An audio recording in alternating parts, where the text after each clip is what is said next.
अरे हम तो अभी पैदा हुए हैं यार। पैदा भइल बाड़ू वही के बहन चो पैदा होते तार ब्याह करे के मन करे लगा। समझ रहे हो?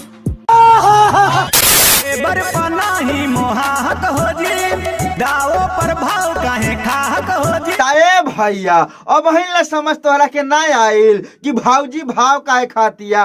हमारा तो समझ में आ गइल कि तहारा लड़ावा से टाइट तो तहार मोछिए बा, यही से डरा दिया भाऊजी कि कहीं तू नुहरा के ओमा मोछिया डार देबा तो वहीं जो पक देना खून वून फेंक दी। बुझल?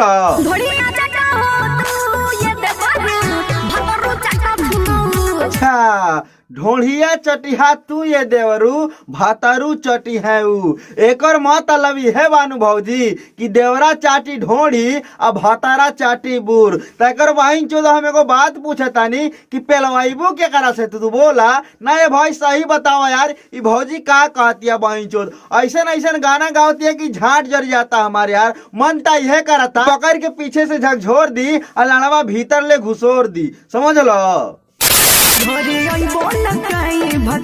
हे भाऊजी तहरा कहे ऐसा बुझाता कि भैया बाहर से घरे ना आई। बोला होली के त्योहार बा हर केहू घरे आवेला तो भयो आई कोनो दिक्कत उक्कत बात बोला क्यों कुछ कहला सा देवरा होली में ताए भाऊजी जब तू देवरा से पहले से मरवाइले बाड़ू तब काहे के छिनार का तारू बोला कसके पेल देता का हो कि जबरदस्ती पेला था बहन चो होली के दिन चराता भैया घरे आवता तब तू ओकरा के छिनार बना देबू।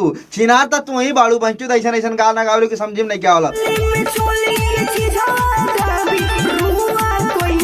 होली में चोली के चीजवा दाबी रुआ कइले बा। ए भौजी शुक्र मनाओ कि हमारे लगे ना बाड़ू ना तो दाब दाब के बहनचो इतना चुस्ती ना कि बहनचो 5 लीटर के दूध जो निकलेला सब सुखा के झाट हो जाए। रुआ कइले बा, धुआं कइले बा, सुआ कइले बा, बहनचो हमार लड़ावा कइले बा। समझ लो?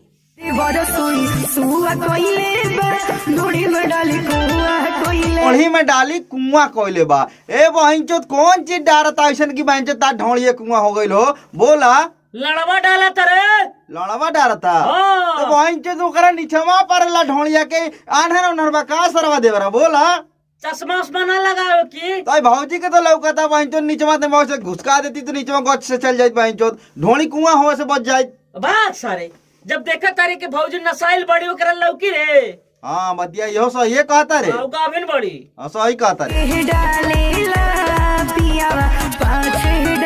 ताए भाऊजी जब आगे से तू जेसीबी से कोड़वा ले बाड़ू बहन जो कुआं धुआं हो गइल बा तब पियावा पीछे से न मारी कैसे पीछे वाला तो हर वही टाइट होई। समझ लू? खाली गया अश्लीले सॉन्ग 23 में अश्लीले होई के कुछ साफ अश्लील गाएंगे 24 में ब्याह करके घर बसाएंगे। नाये तान्या भौजी तू ही बतावा बहन चोद जब तू आगे से मरवा ले बाड़ू पीछे से मरवा ले बाड़ू तब कहे का तारू कि 23 में ब्याह कर। कौन सरवा पागल बा की तरह से ब्याह करी हो? करे कैमरामैन सरवा बताओ ना के हो भौजी से ब्याह करी? अरे साला भी बाकी बारे का चीज बाकी बा? मुंह में लेवे के।